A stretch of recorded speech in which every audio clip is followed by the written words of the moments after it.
Bismillahirrahmanirrahim. Alhamdulillahi rabbil alamin. Wassalatu wassalamu ala rasulina Muhammad ibni Abdullah wa ala alihi wa ashabihi wa man walah, amma ba'd. Alhamdulillah, kita selalu memuja dan memuji Allah Subhanahu wa taala atas segala nikmat-nikmat yang sangat banyak yang telah Allah berikan kepada kita. Dan daripada kenikmatan yang masih Allah berikan kepada kita sampai sekarang ini adalah kenikmatan iman, kenikmatan Islam, kenikmatan waktu luang dan kesehatan, sehingga kita dapat melanjutkan peribadatan kita kepada Allah Subhanahu wa taala. Oleh karena itu, sudah menjadi kewajiban kita sebagai hamba Allah untuk selalu bersyukur kepada Allah Subhanahu wa taala, karena Allah telah berkata, la in syakartum la azidannakum. Dengan kita mensyukuri atas segala nikmat-nikmat yang telah Allah berikan, Allah akan tambahkan lagi nikmat-nikmat yang lain. Begitu juga selalu salawat dan salam kepada Nabi kita Nabi Muhammad SAW dan kepada keluarga-keluarganya dan para sahabatnya, karena semua telah Allah katakan radhiyallahu anhum wa radu'an. Allah telah ridha kepada mereka semua dan mereka semua telah ridha kepada Allah Subhanahu wa taala. Jamaah yang dirahmati Allah Subhanahu wa taala, pada pertemuan kali ini, insya Allah kita akan melanjutkan pembahasan kita pada kitab Al-Kabair yang ditulis oleh Al-Imam Az-Zahabi rahimahullahu ta'ala. Dan insya Allah pada pertemuan kali ini kita akan masuk kepada Kabiratus Tsaniyah, yaitu dosa besar yang kedua di dalam kitab Al-Kabair yang ditulis oleh Imam Az-Zahabi rahimahullahu ta'ala. Qala al-muallif rahimahullahu ta'ala, berkata penulis Imam Az-Zahabi, semoga Allah merahmatinya, Al-Kabiratus Tsaniyah, dosa besar yang kedua di dalam kitab beliau, yaitu qatlun nafs, membunuh nyawa. Qala ta'ala, berfirman Allah Subhanahu wa ta'ala, wa man yaqtul mu'minan muta'ammidan fajaza'uhu jahannam khalidan fiha wa ghadiballahu alaihi wa la'anah wa'adda lahu 'adzaban 'azima. Kata Allah Subhanahu wa taala dalam surat An-Nisa ayat 93, siapa yang membunuh seorang mukmin dengan sengaja, maka balasan untuknya adalah jahannam, kekal di dalamnya selama-lamanya, dan Allah murka kepadanya, dan Allah melaknatnya, dan Allah wa'adda lahu, mengancam dan menyiapkan untuknya azab yang sangatlah besar. Di sini jamaah sekalian yang dirahmati Allah Subhanahu wa taala, jangan sampai kita salah paham memahami surat An-Nisa ayat 93 ini, karena dalam memahami dalil-dalil Al-Qur'an, begitu juga hadis-hadis Nabi sallallahu alaihi wasallam yang sahih, kita harus menggabungkan antara kedua dalil tersebut dan memahaminya dengan pemahaman yang dijelaskan oleh para ulama. Jadi di sini maksud daripada firman Allah Subhanahu wa taala, khalidan fiha, kekal selama-lamanya di dalam api neraka jahanam bagi siapa yang membunuh seorang mukmin dengan sengaja, itu adalah bagi siapa yang menghalalkan pembunuhan tersebut. Bukan berarti pelaku dosa besar itu kekal di dalam api neraka Allah Subhanahu wa taala, tidak. Sebagaimana yang dipahami oleh orang-orang Khawarij dan begitu juga orang-orang Mu'tazilah, yang mereka mengatakan bahwasannya pelaku dosa besar itu jelas kekal di dalam api neraka Allah Subhanahu wa taala layaknya seperti orang kafir. Ini adalah pemahaman yang salah. Karena di dalam ayat yang lain Allah Subhanahu wa taala berfirman, innallaha la yaghfiru an yushraka bih wa yaghfiru ma duna dzalika liman yasha.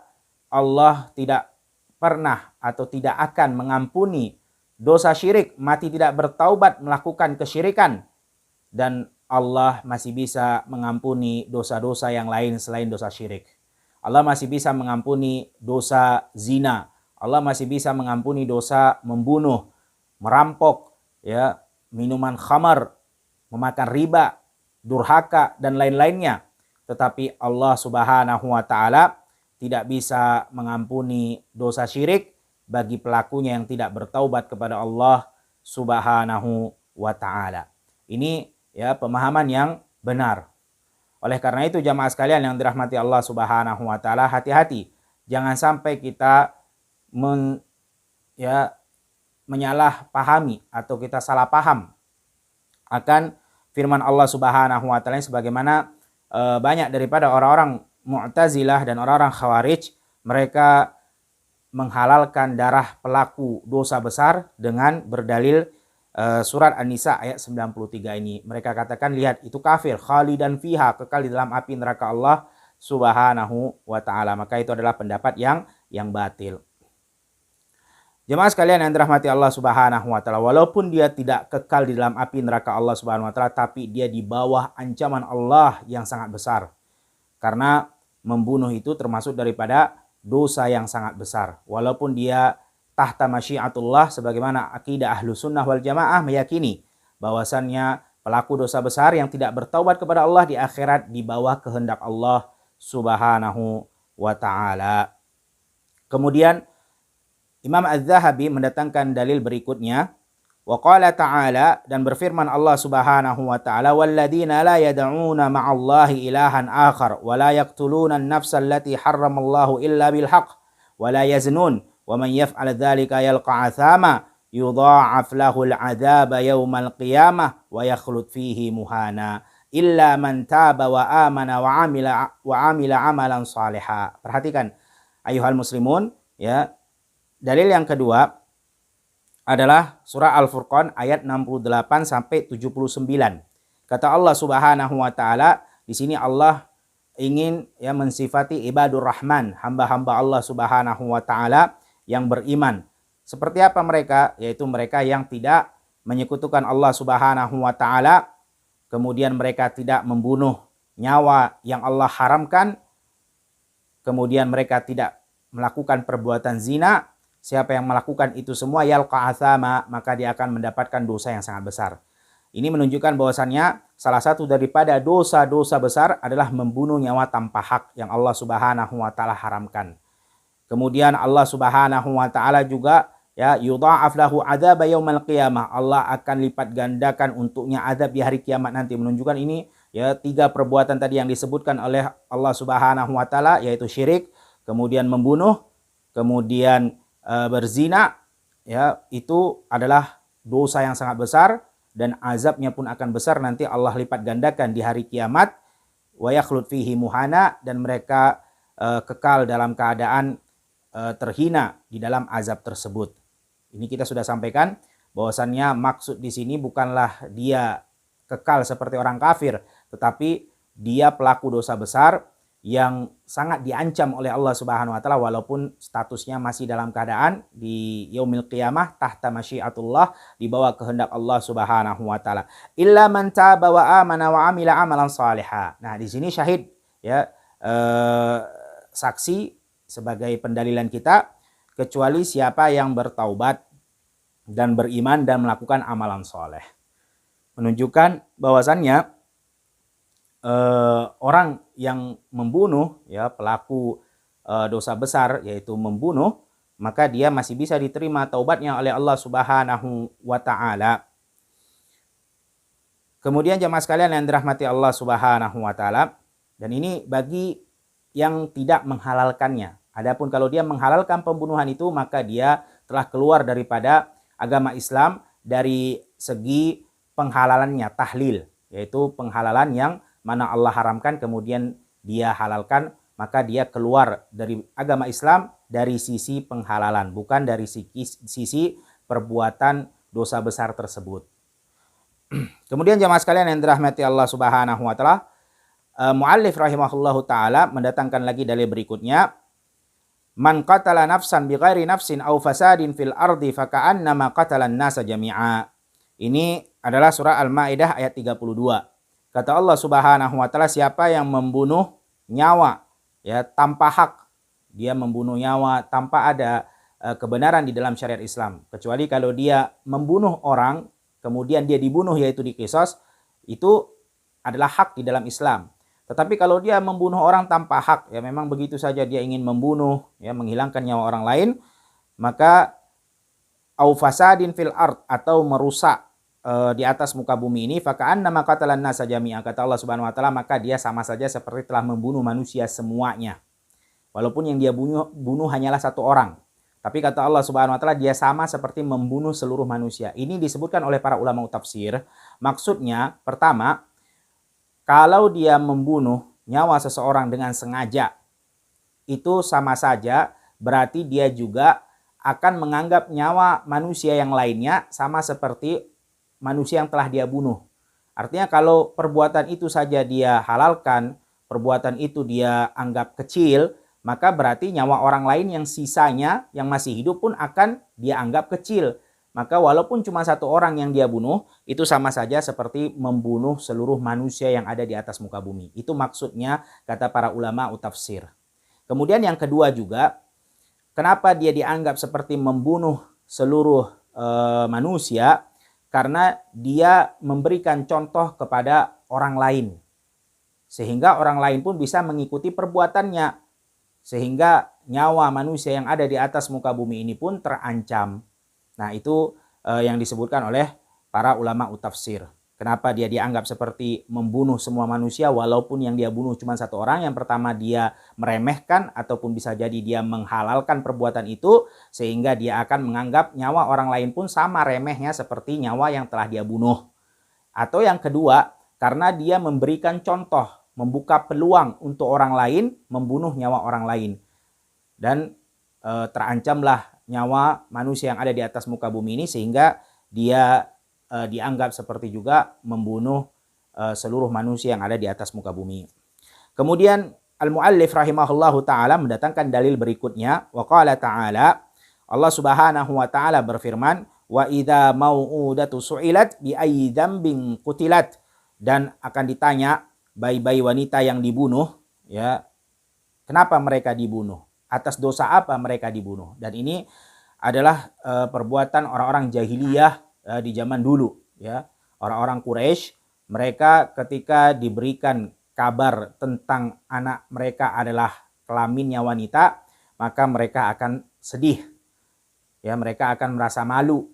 Bahkan mereka lebih memilih untuk membunuh anak perempuan mereka dibandingkan harus menanggung malu. Dan ini disebutkan oleh Allah Subhanahu wa taala dalam surat An-Nahl ayat 58.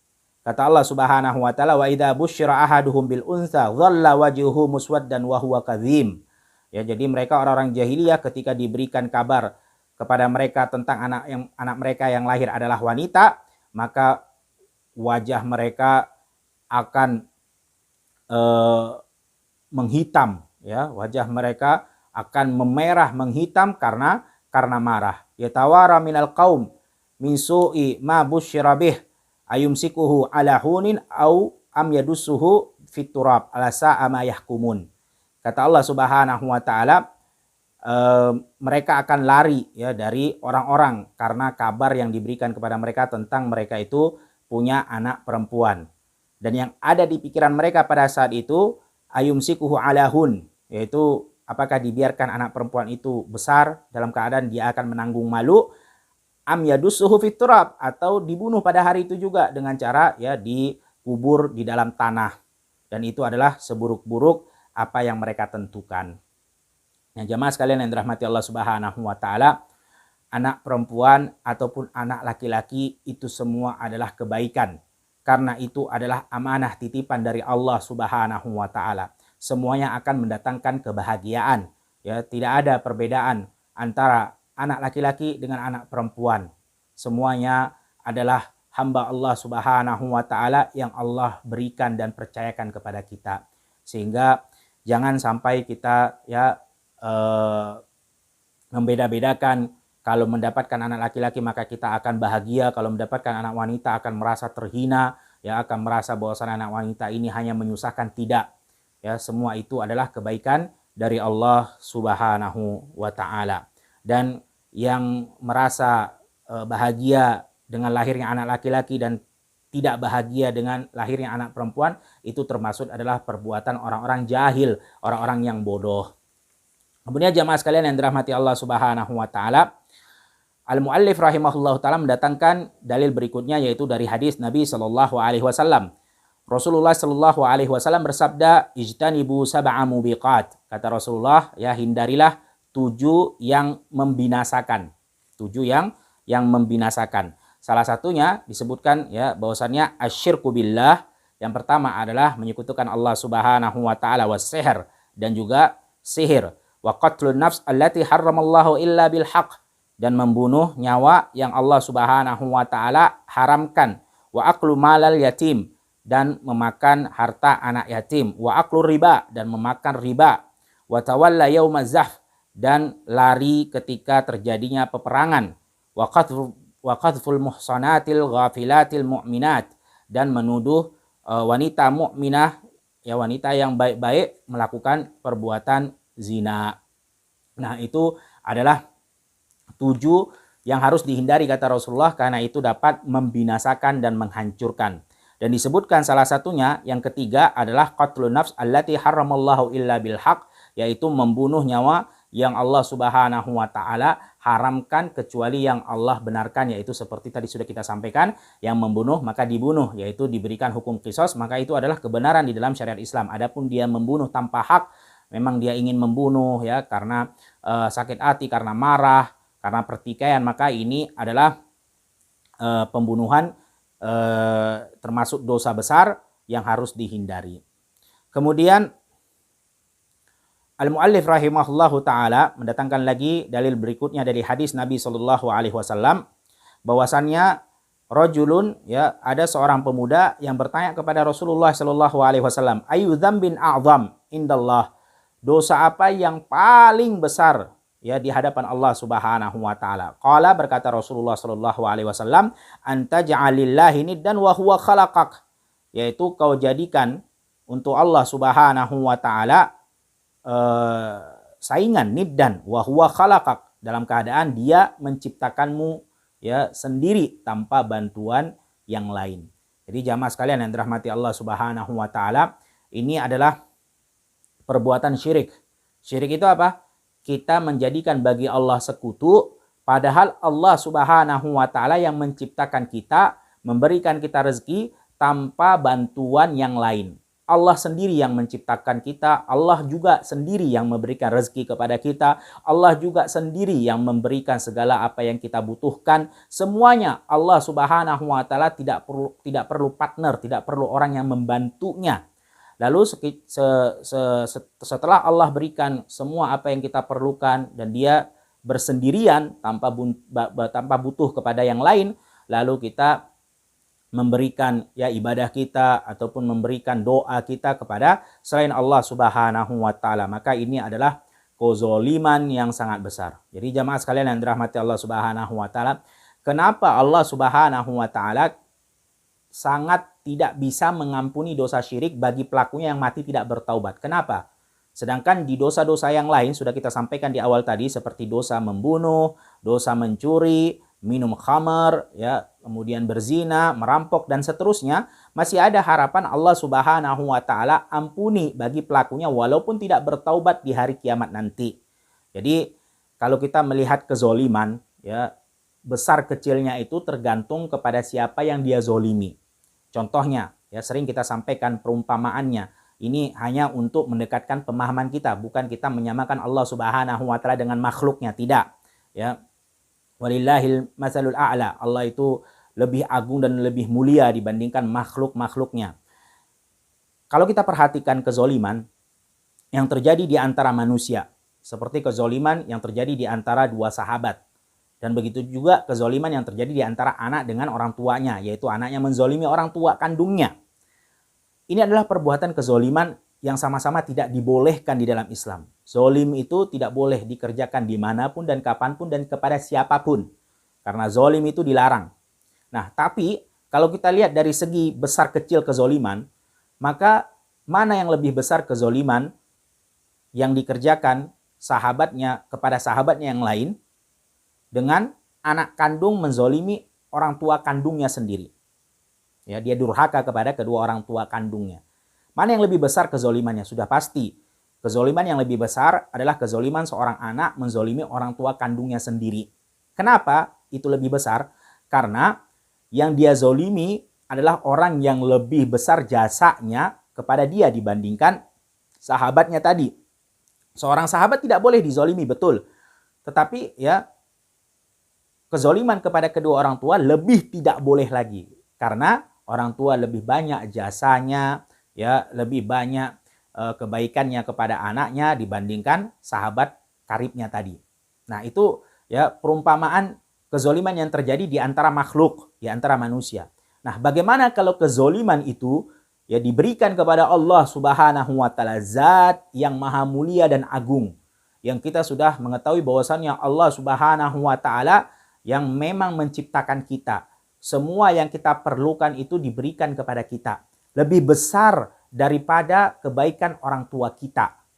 Nah, kita zolimi dengan cara kita tidak mengibadahinya. Ya, tidak memberikan apa yang Allah Subhanahu wa taala mau. Malah kita mengibadahi makhluk selain Allah Subhanahu wa taala. Maka ini adalah kezoliman yang sangat besar.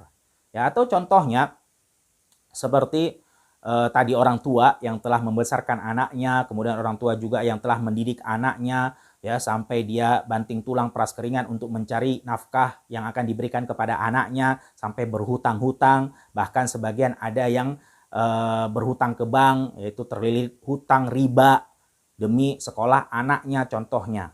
Kemudian anaknya ketika sudah menjadi orang, sudah besar, sudah sukses, dia malah berbakti, berbuat baik kepada orang lain selain daripada orang tua kandungnya yang mengurusnya. Apa yang terjadi? Pasti orang tuanya akan marah sekali. Kalau tahu seperti itu, mati aja dari dulu, kan begitu. Ya. Nah, kenapa orang tuanya marah? Karena orang tuanya telah merawat, ya, memberikan kebaikan kepada anaknya, membesarkan, menyekolahkan. Kemudian tiba-tiba dia malah berbakti kepada orang lain selain daripada orang tuanya. Nah, seperti itulah perumpamaannya. Allah Subhanahu wa taala telah memberikan segala-galanya, memberikan kehidupan, memberikan udara, memberikan segala apa yang dia butuhkan sampai dia besar, darah dan dagingnya semua Allah Subhanahu wa taala yang berikan. Kemudian dia malah beribadah kepada selain Allah Subhanahu wa taala, atau dia memberikan ibadahnya kepada selain Allah. Dia beribadah kepada Allah, tapi dia juga memberikan bagian ibadah itu kepada selain Allah Subhanahu wa taala. Ini juga adalah kezoliman. Jadi jamaah sekalian yang dirahmati Allah Subhanahu wa taala, itu kenapa Allah tidak bisa mengampuni dosa syirik bagi pelakunya yang mati tidak bertaubat. Dan perlu kita ketahui bahwasannya kesyirikan itu bukan berarti dia tidak beriman kepada Allah. Salah. Ini pemahaman yang tidak benar. Ya, kesyirikan itu, musyrik itu dikatakan musyrik, dia itu beriman kepada Allah, dia itu beribadah kepada Allah Subhanahu wa taala. Tapi dia juga membagi ibadah itu kepada selain Allah. Ya, dia berdoa kepada Allah, dia menyembelih kepada Allah di Idul Adha contohnya. Dia berdoa di masjid, tapi ketika dia keluar dari masjid dia memberikan doa itu kepada kuburan-kuburan contohnya, atau dia menyembelih di hari Idul Adha untuk Allah Subhanahu wa taala. Tapi setelah Idul Adha dia datang ke dukun contohnya, dia menyembelih hewan ayam ataupun kambing yang itu bukan untuk Allah Subhanahu wa taala atas permintaan dukun tersebut. Nah, itu yang dikatakan musyrik. Jadi musyrik itu bukan tidak beriman akan ada Tuhan namanya Allah, ya. Ini salah. Kalau tidak beriman akan ada namanya Tuhan Allah, itu namanya ateis, bukan seorang musyrik. Nah, itu jamaah sekalian yang dirahmati Allah Subhanahu wa taala. Kenapa? Yang pertama tadi sudah kita sampaikan, Allah sangat murka, Allah tidak bisa mentolerin, tidak bisa mengampuni dosa syirik bagi pelakunya yang tidak bertaubat mati dalam keadaan syirik. Begitu juga apa itu musyrik, apa itu kesyirikan? Bukan berarti dia tidak beriman dan tidak beribadah kepada Allah, tidak. Dia beriman, dia beribadah kepada Allah, tapi dia juga membagi keyakinannya dan juga ibadahnya kepada selain Allah Subhanahu wa taala. Summa ai, kemudian pemuda tadi bertanya lagi, kemudian apa lagi wahai Rasulullah sallallahu alaihi wasallam setelah kesyirikan, dosa yang paling besar yang Allah Subhanahu wa taala murkai? Faqala Rasulullah, dan berkata Rasulullah sallallahu alaihi wasallam, antaqtula waladaka khasyata an yut'ama ma'ak, dan engkau membunuh anakmu khasya an yut'am ma'ak, karena takut engkau atau karena takut anaknya akan makan dari rezeki yang dia punya. Jadi jamaah sekalian yang dirahmati Allah Subhanahu wa taala, dosa yang kedua yang sangat besar setelah melakukan kesyirikan adalah membunuh nyawa, ya, terutama nyawa anaknya. Jadi di sini disebutkan oleh para ulama, membunuh itu juga ada tingkat-tingkatannya. Ya, membunuh itu semuanya tidak dibolehkan, semuanya adalah dosa besar. Tapi membunuh itu dari segi yang satu dengan yang lain itu bertingkat-tingkat. Ya, contohnya membunuh orang biasa itu adalah dosa besar, betul. Tapi akan menjadi lebih besar lagi kalau yang dia bunuh adalah akaribnya, orang yang memang harus dia cintai, orang yang dekat dengannya, seperti orang tuanya, seperti anaknya, yang mana anaknya itu adalah darah dagingnya yang harusnya dia cintai, dia sayangi, malah dia bunuh. Maka itu akan lebih besar lagi dosanya di hadapan Allah dibandingkan dia membunuh nyawa orang biasa yang tidak ada hubungan akarib sama sekali dengan dirinya. Ya, walaupun bukan berarti membunuh orang lain yang bukan ada hubungan darahnya berarti tidak mengapa. Ini tidak, bukan begitu maksudnya. Membunuh itu tidak boleh kapanpun, dimanapun. Itu adalah dosa besar. Siapapun yang dibunuh tidak boleh. Ya, tapi akan menjadi lebih besar lagi kalau yang dibunuh itu adalah orang-orang yang memang seharusnya dia sayangi, ya, seharusnya dia jaga, seharusnya dia pelihara, malah dia bunuh. Ya, contohnya seperti anaknya atau seperti orang tua kandungnya, maka itu akan lebih besar lagi. Nah, seperti ini kata Rasulullah SAW, yaitu kau bunuh anakmu karena takut dia makan bersamamu, takut dia mengambil rezekimu. Ya, jadi ini adalah juga termasuk daripada alasan orang-orang jahiliyah kenapa mereka membunuh anaknya, khususnya anak wanita, karena mereka menganggap anak wanita itu hanya numpang makan, hanya merepotkan, bikin susah, ya, bikin malu, tidak bisa mereka bekerja. Jadi orang-orang jahiliyah dulu mereka berbangga-bangga dengan anak laki-laki karena mereka beranggapan anak laki-laki itu bisa untuk diajak perang, bisa untuk mencari nafkah pekerjaan. Karena dulu mereka hidup dalam masa peperangan. Jadi makin banyak pasukannya, makin banyak anak laki-lakinya, makin banyak pasukannya, berarti mereka makin bangga dan makin kaya, makin bisa untuk berperang, makin bisa untuk menang dan mengambil harta orang lain. Itu kehidupan mereka di masa jahiliyah. Sebagaimana ya Allah Subhanahu wa taala mengatakan wala taqtulu auladakum khasyatal imlaq nahnu narzuquhum wa iyyakum. Kata Allah, jangan kalian bunuh anak-anak kalian karena takut mereka makan dengan kalian, karena sesungguhnya kami yang memberikan rezeki kepada mereka anak-anak kalian, begitu juga kami memberikan rezeki kepada kalian. Jadi ini adalah pemahaman yang salah ya. Kalau seorang memiliki anak berarti rezekinya akan berkurang. Banyak orang seperti itu berpikiran, gaji cuma sekian, kemudian bertambah anak lagi 1 dan 2 berarti ya nggak akan cukup gaji selama ini kalau sudah dibagi kepada anak-anaknya. Maka ini adalah pemahaman yang tidak benar, karena Allah Subhanahu wa taala yang memberikan rezeki kepada semua makhluk hidup yang ada di muka bumi ini. Semua Allah tanggung rezekinya. Anak yang baru lahir sudah Allah tanggung rezekinya. Begitu juga orang tuanya sudah Allah tanggung rezekinya. Karena Allah adalah Ar-Razzaq yang memberikan rezeki. Kemudian pemuda tadi bertanya lagi. Qala summa ai. Kemudian apalagi wahai Rasulullah dosa besar berikutnya setelah kesyirikan kemudian membunuh nyawa? Kata Rasulullah SAW, antuzani halilata jarik. Engkau menzinai istri tetanggamu. Nah ini ya didatangkan kata tetangga, istri tetangga, menunjukkan bahwasannya sebagaimana kita sampaikan di awal tadi, perbuatan membunuh begitu juga perbuatan zina dan perbuatan dosa-dosa besar lainnya itu bertingkat-tingkat. Walaupun semuanya adalah dosa besar, tapi dari segi besarnya dosa ya, begitu juga nanti azabnya di hari kiamat itu bertingkat-tingkat walaupun semuanya dosa besar. Contohnya seperti berzina. Berzina kepada siapapun itu tidak dibolehkan dalam syariat. Tapi dia akan lebih besar lagi dosanya kalau yang dia zinai adalah orang yang dekat. Tadi sudah kita sampaikan di awal. Orang yang harusnya dia jaga, yang harusnya tidak dia sakiti, dan termasuk daripada hak tetangga adalah kita tidak mengganggunya. Ya. Kata Rasulullah sallallahu alaihi wasallam, wallahi la yu'min, wallahi la yu'min, wallahi la yu'min. Demi Allah tidak beriman, tidak beriman, tidak beriman. Ya, man la ya'man, kata para sahabat, manhum ya, siapa itu mereka wahai Rasulullah? Man lam ya'man jarahu bawa'iqahu, yaitu siapa yang tidak terhindar gangguan darinya kepada tetangganya. Jadi ini hak tetangga adalah tidak boleh diganggu, ya, tidak boleh kita sakiti. Begitu juga istrinya, yang mana istrinya adalah permaisurinya tetangga kita, yang harus kita muliakan dan dijaga dan dihormati. Ya, kalau kita menzinai istrinya, maka sama saja seperti mencoreng nama baik dan menyakiti hati tetangga kita.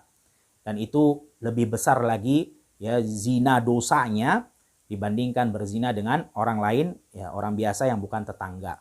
Bukan berarti kita mengatakan berzina kepada orang lain selain tetangga boleh, tidak. Semua perzinaan tidak dibolehkan dalam syariat Islam. Tetapi kalau itu bersangkut paut dengan orang yang dekat, orang yang harusnya memiliki hak, yang harus kita jaga seperti tetangga tadi, maka akan lebih besar lagi dosanya di hadapan Allah Subhanahu wa taala.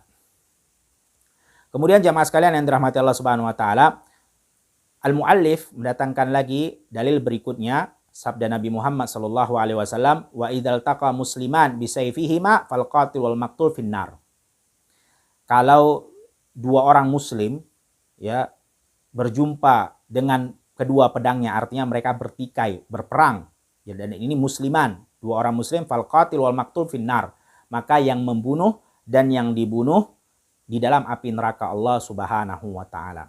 Nah, di sini jamaah sekalian yang dirahmati Allah Subhanahu wa taala, di sini juga dalil ya, menunjukkan bahwasannya pelaku dosa besar, yaitu membunuh, dia bukanlah orang yang dikafirkan di dunia, begitu juga dikafirkan di akhirat, tidak. Karena di sini kata Rasulullah Shallallahu Alaihi Wasallam, wa idzal taqal musliman, kalau dua orang muslim bertikai, ya berperang, masih dikatakan musliman, yaitu dua orang muslim, menunjukkan dia bukanlah kafir. Al-qatil wal maqtul finnar, kata Rasulullah, maka yang membunuh dan yang bunuh di dalam neraka Allah Subhanahu wa taala. Qila ya Rasulullah, maka para sahabat bertanya, wahai Rasulullah, hadzal qatil fama balul maqtul. Kalau yang membunuh wajar masuk ke dalam api neraka Allah karena dia yang membunuh, tapi yang dibunuh kenapa juga masuk ke dalam api neraka Allah Subhanahu wa taala? Maka kata Rasulullah sallallahu alaihi wasallam, li'annahu kana harisan ala qatli sahibihi. Karena yang dibunuh itu sebenarnya juga dia berniat membunuh yang membunuh. Cuman karena kedahuluan akhirnya dia dibunuh. Kalau dia tidak dibunuh, ya dia juga pengen membunuh temannya. Nah, itu alasannya kenapa yang dibunuh juga di dalam api neraka Allah Subhanahu wa taala. Jadi pelakunya dan korbannya sama-sama di dalam api neraka Allah Subhanahu wa taala. Kenapa? Karena korbannya juga punya keinginan, punya azam ingin membunuh temannya. Kalau seandainya bukan karena kedahuluan dia dibunuh, dia pasti juga akan bunuh ya temannya tersebut. Nah, itu alasan kenapa pelaku dan korbannya di dalam api neraka Allah Subhanahu wa taala. Di sini jamaah sekalian yang dirahmati Allah Subhanahu wa taala, menunjukkan apa? Menunjukkan bahwasanya kita sebisa-bisanya untuk menjauhi pertikaian. Ya, jangan dekat-dekat kalau memang di situ akan terjadi chaos. Jangan malah kita ya nimbrung di dalamnya, malah kita panas-panasi. Jangan jamaah sekalian yang dirahmati Allah Subhanahu wa taala, karena kedua-duanya adalah keburukan. Yang membunuh itu juga di dalam api neraka Allah, yang dibunuh juga di dalam api neraka Allah Subhanahu wa taala. Dan kalau sudah namanya fitnah, ya sudah terjadinya fitnah, contohnya lah demonstran dengan petugas keamanan, dengan pemerintah, yang mana kita tahu kedua-duanya dalam keadaan capek, dalam keadaan panas, dalam keadaan panik semuanya, maka nyawa dan darah sangat gampang untuk ditumpahkan. Oleh karena itu kita harus menghindar, betul-betul kita menjauh. Jangan malah kita dekat-dekat, malah kita nimbrung, malah kita di situ ya ikut andil. Karena hati-hati jamaah sekalian yang dirahmati Allah Subhanahu wa taala. Kalau sudah namanya fitnah, itu darah dan nyawa gampang untuk ditumpahkan. Namanya orang sudah dalam keadaan panas, ya. Petugas keamanan juga mereka dalam keadaan panas, ya, mereka juga dalam keadaan capek, begitu juga demonstran juga dalam keadaan panas-panasan, capek juga, ya, dalam keadaan kedua belah kubu ini dalam keadaan emosi, ditambah lagi dari pihak sana, ya, mengeluarkan fatwa, statement, oh jihad fisabilillah, nggak apa-apa, bunuh saja, tumpahkan darahnya, begitu juga dari kubu yang lain, wah tambah panas lagi, maka ya akal sehat akan hilang. Dan darah pun akan gampang untuk ditumpahkan. Hati-hati, pembunuh dan yang dibunuh itu dua-duanya di dalam api neraka Allah Subhanahu wa taala. Karena kedua-duanya adalah muslim. Baik dari pihak pemerintah, mereka juga muslim, mereka juga sholat di masjid, mereka juga berpuasa di bulan Ramadan. Mereka juga mengeluarkan sedekah apabila memiliki harta yang lebih. Sama, rakyat juga muslim. Ya, rakyat juga sholat, sama, syahadat la ilaha illallah di kubu yang satu, syahadat la ilaha illallah di kubu yang kedua. Dua-duanya takbir Allahu Akbar. Yang bingung malaikat mau bantu siapa? Karena dua-duanya muslim, jamaah sekalian yang dirahmati Allah Subhanahu wa taala. Maka hati-hati dengan namanya fitnah. Ya, jangan kita mendekatinya karena sangat besar, ya. Urusannya bukan hanya di dunia, tapi juga nanti akan berat di akhiratnya, ya, menemui Allah Subhanahu wa taala dan ancaman yang sangatlah keras, yaitu azab yang sangat pedih. Kemudian jamaah sekalian yang dirahmati Allah Subhanahu wa taala, al-muallif mendatangkan dalil berikutnya, sabda Nabi Muhammad sallallahu alaihi wasallam, la tarji'u ba'di kuffaran yadribu ba'dukum riqaba ba'd. Kata Rasulullah sallallahu alaihi wasallam, jangan kalian kembali setelahku kepada kekufuran. Apa itu bentuk kekufurannya? Yaitu kalian memenggal kepala atau leher kalian satu sama lain. Ya, kalian saling membunuh. Ini adalah perbuatan yang kufur. Tapi kita sudah sampaikan di awal tadi bahwasannya maksud daripada kufaran itu bukan kekufuran yang mengeluarkan pelakunya dari agama Islam, bukan. Tetapi kufrun duna kufrin. Atau kata para ulama, kufrun asghar, yaitu kekufuran yang kecil, bukan kufur akbar yang mengeluarkan pelakunya dari agama Islam, tidak, ya. Dan kalau dia menghalalkan perbuatan itu, barulah dia menjadi kufron yang akbar yang mengeluarkan pelakunya dari agama Allah Subhanahu wa taala. Ini sama seperti sabda Nabi Muhammad sallallahu alaihi wasallam, sibabul muslim fusuq wa qitaluhu kufur. Kata Rasulullah Shallallahu Alaihi Wasallam, menghina Muslim itu adalah perbuatan yang fusuk, yang jelek, yang kotor, dan membunuhnya adalah kekufuran. Ya, kekufuran maksud di sini adalah kekufuran kufur asghar yang tidak mengeluarkan pelakunya dari agama Allah Subhanahu wa taala. Walaupun tidak mengeluarkan, kita ingatkan sekali lagi, kalaupun tidak mengeluarkan pelakunya dari agama Islam, tapi dia telah melakukan dosa yang sangat besar, yang sangat diancam oleh Allah Subhanahu wa taala. Kemudian al-muallif mendatangkan dalil berikutnya, waqala Rasulullah sallallahu alaihi wasallam, dan bersabda Rasulullah sallallahu alaihi wasallam, la yazalul abdu fi fushati min dinihi ma lam yusib daman haraman. Kata Rasulullah sallallahu alaihi wasallam, seorang hamba akan terus mendapatkan fushah, mendapatkan kelapangan, keringanan, ampunan dari Allah Subhanahu wa taala, rahmat dari Allah Subhanahu wa taala, ya, malam yusib daman haraman, selama tidak dia terciprat ataupun terpegang darah yang Allah haramkan, artinya membunuh nyawa orang lain tanpa hak. Jadi jemaah sekalian yang dirahmati Allah Subhanahu wa taala, seseorang itu akan terus mendapatkan rahmat, akan terus dimudahkan di dalam agamanya. Dia akan mudah untuk mendapatkan pengampunan dari Allah Subhanahu wa taala, betapa besar pun dosa yang dia kerjakan. Kecuali kata Rasulullah Shallallahu alaihi wasallam, kalau dia melakukan pembunuhan. Jadi jamaah, bukan berarti dia tidak bisa diampuni oleh Allah, bukan.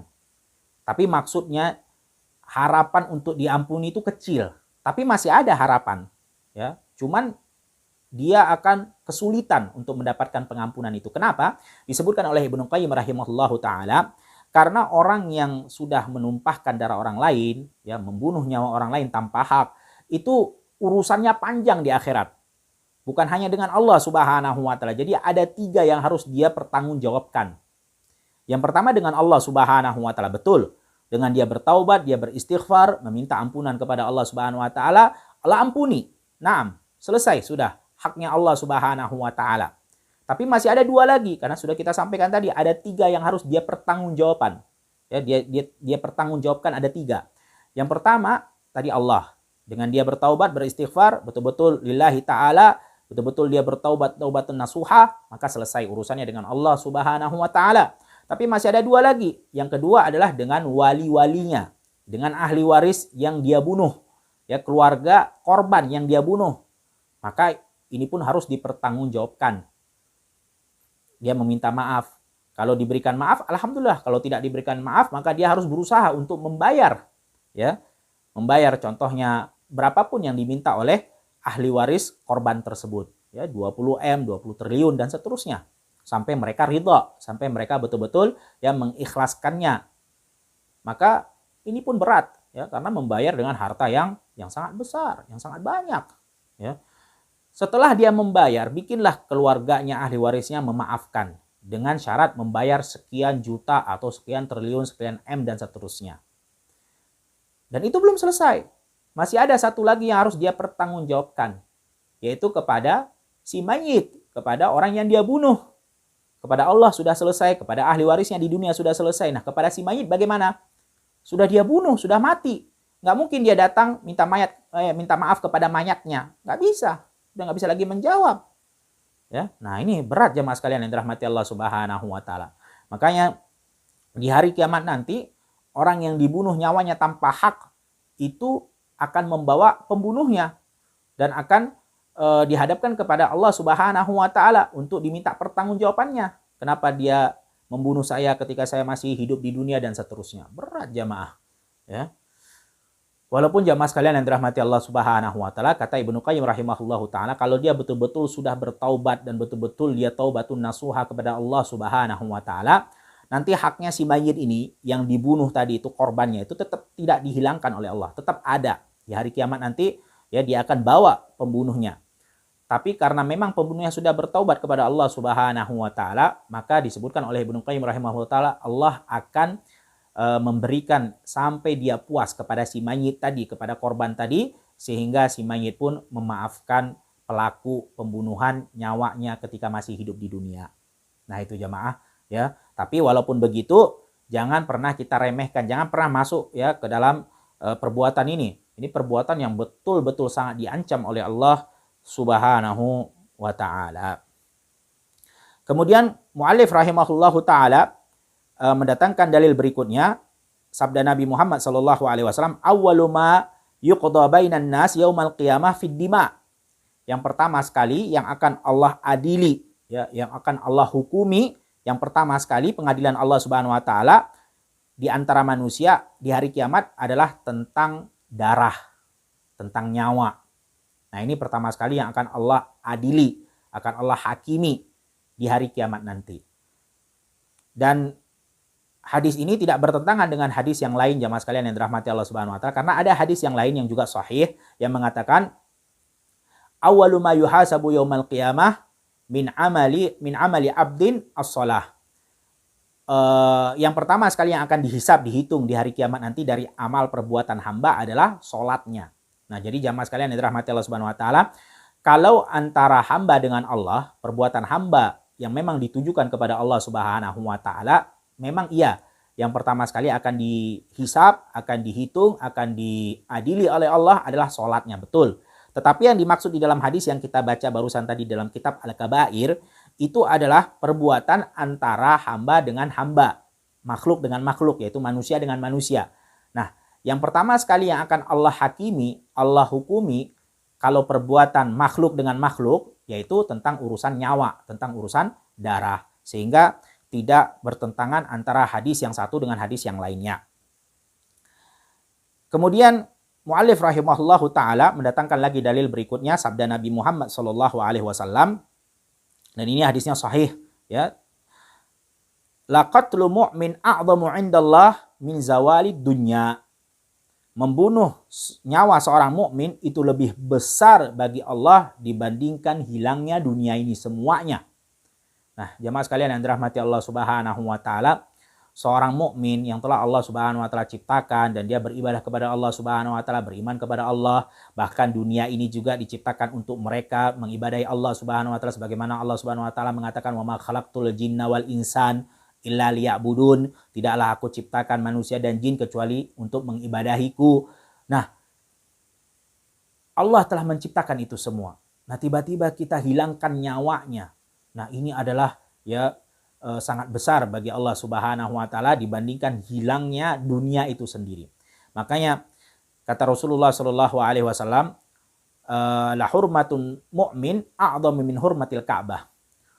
Keharaman ataupun keistimewaan seorang mukmin, darahnya itu dijaga, dilindungi, itu lebih besar dibandingkan keistimewaannya Ka'bah, rumah Allah Subhanahu wa taala yang begitu agung, begitu mulia. Ka'bah kiblatnya kaum muslimin, itu kalau dibandingkan dengan darahnya orang-orang yang beriman, itu lebih besar dibandingkan keistimewaannya Ka'bah, rumah Allah Subhanahu wa taala. Sehingga kita tidak boleh ya meremehkan masalah urusan darah ini jamaah. Jangan pernah kita masuk ke dalam ranah tersebut karena sangat panjang urusannya.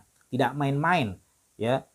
Jangankan menumpahkan darah seorang muslim, seorang mukmin, jangankan darahnya, nyawanya yang dihilangkan, jangankan itu.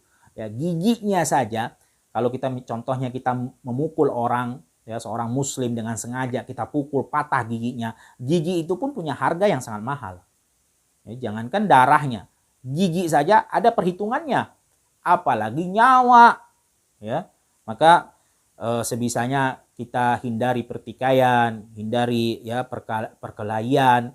Bahkan disebutkan dalam hadis yang sahih, kalau memang terjadi fitnah ya dan kita memang sudah menghindar dan kita sudah tidak tahu lagi bagaimana harus kita bersikap, maka kata Rasulullah Shallallahu alaihi wasallam, kun maktulan wala takun qatilan.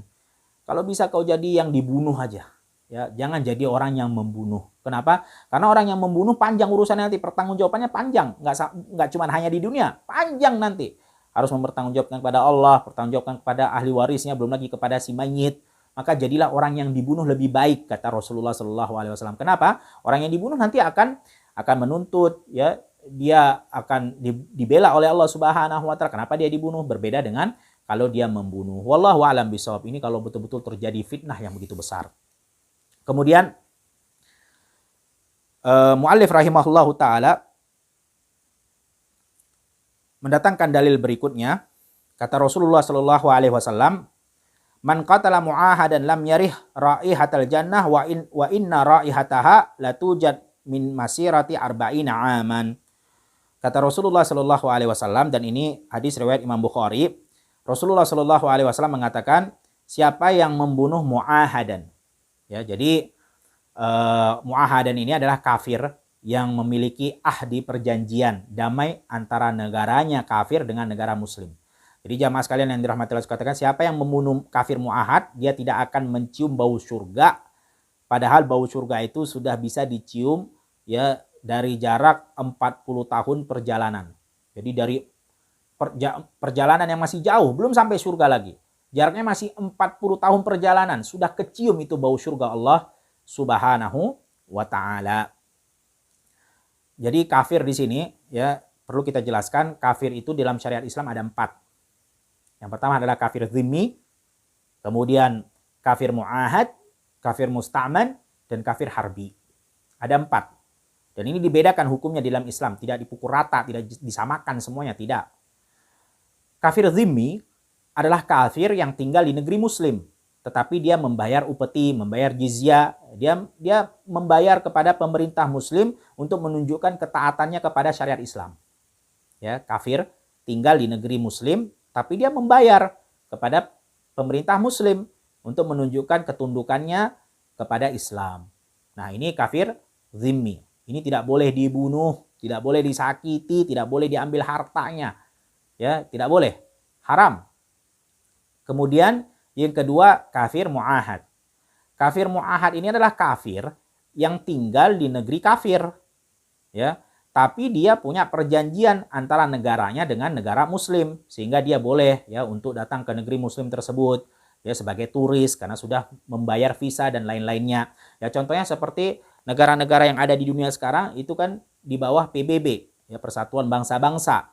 Ada perjanjian damai di antara mereka, boleh saling mendatangi ya yang satu dengan yang lain, tidak boleh diganggu karena sudah ada perjanjian damai, ahdun antara negara dengan negara yang lain. Nah, itu kafir yang kedua, itu pun tidak boleh dibunuh, tidak boleh disakiti, tidak boleh juga diambil hartanya. Kemudian kafir yang ketiga adalah kafir musta'man. Kafir musta'man ini adalah kafir yang terjadi peperangan antara negaranya, negara kafir dengan negara muslim. Itu kafir musta'man. Terjadi peperangan. Tapi kafir musta'man ini meminta perlindungan, meminta keamanan kepada pihak negara muslim contohnya. Ya, contohnya terjadi peperangan di antara dua negara, satu kafir, satu muslim. Negara kafir dan negara muslim. Kemudian negara kafir ini mengirim contohnya juru bicara, juru damai kan gitu ya, perwakilannya kepada negeri muslim. Nah, perwakilan itu tidak boleh dibunuh. Kenapa? Karena sudah ada permohonan aman dari negara muslim yang datang. Ya juru bicara, juru damai dari pihak negeri kafir, contohnya legilas utusan begitu untuk menyampaikan pesan-pesan dari pemerintah negeri kafir contohnya, maka nggak boleh itu dibunuh. Kalau memang sudah diberikan keamanan oleh pihak muslimin, kalau pihak pemerintah kaum muslimin. Nah, yang keempat adalah kafir harbi. Kafir harbi adalah kafir yang memerangi Islam. Memang tidak ada perjanjian, memang terjadi perang. Maka ini yang boleh dibunuh, ya, karena memang terjadi perang. Kalau kita tidak membunuh dia, dia akan bunuh kita. Nah, ini kafir harbi. Tapi yang banyak di kehidupan kita sehari-hari di negeri kita ini, negeri yang muslim, itu adalah jenis kafir yang pertama, kedua, dan ketiga. Yang keempat itu ya jarang. Kalau terjadi peperangan saja mungkin ada kafir harbi. Nah, jemaah sekalian yang dirahmati Allah Subhanahu wa taala, sehingga kita harus bedakan mana kafir yang boleh dibunuh, mana kafir yang tidak boleh dibunuh, bahkan dilindungi. Bahkan kata Rasulullah Shallallahu alaihi wasallam dalam hadis yang lain, hadis yang sahih, siapa yang mengganggu, menzolimi ya kafir zimmi ataupun kafir muahad, maka kata Rasulullah Shallallahu alaihi wasallam, ana hajizuhu yaumal qiyamah. Aku yang akan nanti membela ya kafir tersebut di hari kiamat nanti. Kalau misalnya kita punya seorang pekerja, tapi kita zolimi pekerja itu dengan tidak memberikan gajinya. Walaupun pekerja itu kafir, tapi dia kafir zimmi yang tinggal di negeri muslim dan sudah membayar upeti dan lain-lainnya untuk menunjukkan ketaatannya, tunduknya dia kepada agama Islam. Kita zolimi, tidak kita gaji, kita berikan pekerjaan yang begitu berat, ya, di luar kemampuannya, kemudian kita sakiti mungkin, maka nanti engkau akan berdebat di hari kiamat dengan Rasulullah Shallallahu alaihi wasallam. Rasulullah nanti yang akan ya membelanya di hari kiamat, yaitu kafir zimmi yang dizolimi. Sehingga jamaah tidak ada alasan, dan hati-hati ya, banyak orang-orang khawarij ya, mereka contohnya seperti NII dan lain-lainnya, itu mengatakan tidak mengapa kita mengambil hartanya orang kafir. Ya, orang kafir yang tadi itu zimmi, bahkan mereka memukul rata semua kafir itu, tidak dibedakan dalam syariat Islam. Boleh kita bohongi, boleh kita ambil hartanya, boleh kita curi, maka ini adalah pemahaman yang batil, tidak benar jemaah. Tidak boleh kita ambil hartanya, tidak boleh kita sakiti walaupun dia kafir. Ya, selama kafir yang sudah kita sebutkan tadi di awal. Kecuali kafir harbi. Kalau kafir harbi ini maka beda lagi ceritanya. Memang boleh ya kita bunuh, kemudian boleh diambil hartanya, kemudian istrinya kalau ada bisa dijadikan budak dan seterusnya. Kalau itu kafir harbi, kafir yang memang memerangi, terjadi peperangan antara muslim dengan kafir. Nah, jamaah sekalian yang dirahmati Allah Subhanahu wa taala, adapun yang lain-lainnya tidak boleh ya, tidak ada alasan. Ya, karena ada sebagian orang-orang mengatakan, wah nggak apa-apa kita tipu aja, itu kan hartanya orang kafir, halal. Nggak apa-apa kita nggak usah bayar hutangnya dia kan orang kafir, nggak masalah. Nah, ini nggak benar jamaah sekalian yang dirahmati Allah Subhanahu wa taala. Ya, itu bukan ajaran Islam, dan Islam itu adalah agama yang adil. Kalau orang-orang tahu ada perbuatan di dalam Islam seperti itu dibenarkan, pasti tidak akan ada orang yang mau masuk ke dalam agama Allah Subhanahu wa taala. Kemudian jamaah sekalian yang dirahmati Allah Subhanahu wa taala, muallif rahimahullahu taala mendatangkan lagi dalil berikutnya, sabda Rasulullah sallallahu alaihi wasallam, kullu dzambin asallah an yaghfirahu illa rajulun yamutu kafiran aw rajulun yaqtul mu'minan muta'ammidan. Kata Rasulullah, semua dosa masih bisa Allah Subhanahu wa taala ampuni kecuali orang yang mati dalam keadaan kafir. Ya, tidak mengucapkan kalimat syahadat la ilaha illallah, aw rajulun yaqtulu mu'minan muta'ammidan, atau seorang yang mati dalam keadaan dia membunuh mukmin dengan sengaja. Jadi jamaah sekalian yang dirahmati Allah Subhanahu wa taala, hadis ini hadis yang sahih diriwayatkan oleh Abu Daud, begitu juga Ibnu Hibban dan Hakim, dan disahihkan juga oleh Syekh fi Ghayatil Maram an Ibnu Umar, yaitu disahihkan oleh Syekh Imam Az-Zahabi rahimahullahu taala. Jadi maksud di sini juga sudah kita sampaikan di awal tadi, maksudnya bukan tidak diampuni seperti orang kafir kekal dalam api neraka Allah, tidak. Tapi dia betul-betul ya mendapatkan kepayahan, betul-betul harapan untuk diampuni Allah Subhanahu wa taala itu kecil. Walaupun masih ada harapannya, Karena dia bukan orang kafir, tidak kekal di dalam api neraka Allah Subhanahu wa taala, tapi harapan itu kecil karena sangat besarnya ancaman Allah Subhanahu wa taala, ya. Atau bisa jadi penjelasan yang disampaikan oleh para ulama maksudnya mereka orang yang menghalalkan pembunuhan. Kalau menghalalkan pembunuhan berarti dia kafir, keluar dari agama Islam karena tahlilnya, karena penghalalannya.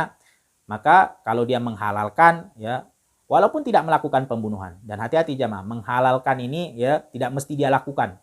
Contohnya, dia menghalalkan perbuatan zina, contohnya. Dia nggak melakukan perbuatan zina, cuma dia katakan, oh zina itu nggak apa-apa, zina itu halal, bukan haram, bukan dosa besar.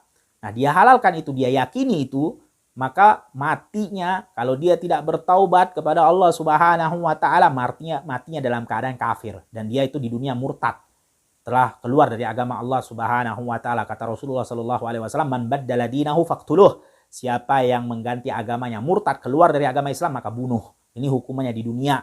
Kalau dia tidak bertaubat di akhirat, maka dia adalah kafir khalidan finnar, kekal di dalam api neraka Allah Subhanahu wa taala. Ini dari segi kekafirannya, dari kekufurannya, dari segi tahlilannya. Ya, penghalalannya bukan dari perbuatannya, walaupun dia tidak melakukan perzinaan.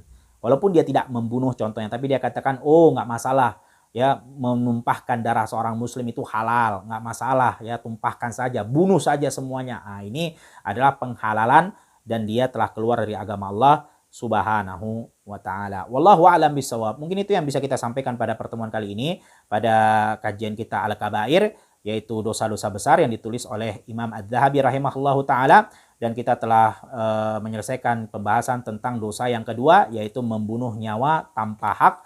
Dan insya Allah pada pertemuan yang akan datang kita akan masuk kepada dosa besar yang ketiga, yaitu sihir. Ya, sebenarnya kita ingin mengambil dua dosa besar sekaligus, tapi karena waktunya sudah tidak memungkinkan dan pembahasannya juga panjang, wallahu a'lam bishawab. Jadi kita cukupkan saja sampai di sini. Subhanakallahumma wa bihamdika asyhadu an la ilaha illa anta astaghfiruka wa atubu ilaik. Assalamualaikum warahmatullahi wabarakatuh.